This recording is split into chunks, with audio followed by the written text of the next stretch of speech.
ભગવાને એક ગધેડાનું સર્જન કર્યું અને કહ્યું, તું ગધેડા તરીકે ઓળખાઈશ. તું સૂર્યોદયથી લઈને સૂર્યાસ્ત સુધી થાક્યા વગર તારી પીઠ ઉપર બોજો ઉઠાવવાનું જ કામ કરીશ. તું ઘાસ ખાજે, તને બુદ્ધિ નહીં હોય અને તું 50 વર્ષ સુધી જીવીશ.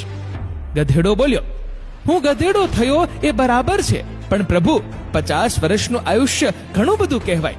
મને 20 વર્ષનું આયુષ્ય આપો ને. ઈશ્વરે એની અરજ મંજૂર કરી. ભગવાને કૂતરાનું સર્જન કર્યું અને કહ્યું, તું કૂતરો કહેવાઈશ. તું મનુષ્યોના ઘરની ચોકીદારી કરીશ.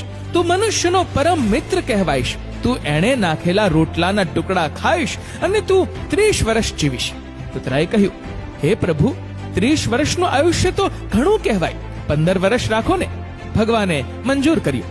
ભગવાને વાંદરો બનાવ્યો અને કહ્યું, તું વાંદરો કહેવાઈશ. તું એક ડાળીથી બીજી ડાળી પર જુદા જુદા કરતબ કરતો કૂદાકૂદ કરીશ અને સૌને મનોરંજન પૂરું પાડીશ. તું 20 વર્ષ જીવીશ. વાંદરો બોલ્યો, 20 વર્ષ તો ઘણા કહેવાય. પ્રભુ, 10 વર્ષ રાખો ને. ભગવાને મંજૂર કર્યું. છેલ્લે ભગવાને મનુષ્ય બનાવ્યો અને એને કહ્યું, તું મનુષ્ય છે. પૃથ્વી પર તું એકમાત્ર બુદ્ધિજીવી પ્રાણી હોઈશ. તું તારી અક્કલના ઉપયોગ વડે સર્વે પ્રાણીઓનો સ્વામી બનીશ. તું વિશ્વને તારા તાબામાં રાખીશ અને 20 વર્ષ જીવીશ. માણસ બોલ્યો, પ્રભુ, હું મનુષ્ય ખરો, પણ 20 વર્ષનું આયુષ્ય ઘણું ઓછું કહેવાય. મને ગધેડાએ નકારેલ 30 વર્ષ, કૂતરાએ નકારેલ 15 વર્ષ અને વાંદરાએ નકારેલ 10 વર્ષ પણ આપી દો ને. ભગવાને મનુષ્યની ઈચ્છા સ્વીકારી લીધી. ત્યારથી માણસ પોતે માણસ તરીકે 20 વર્ષ જીવે છે.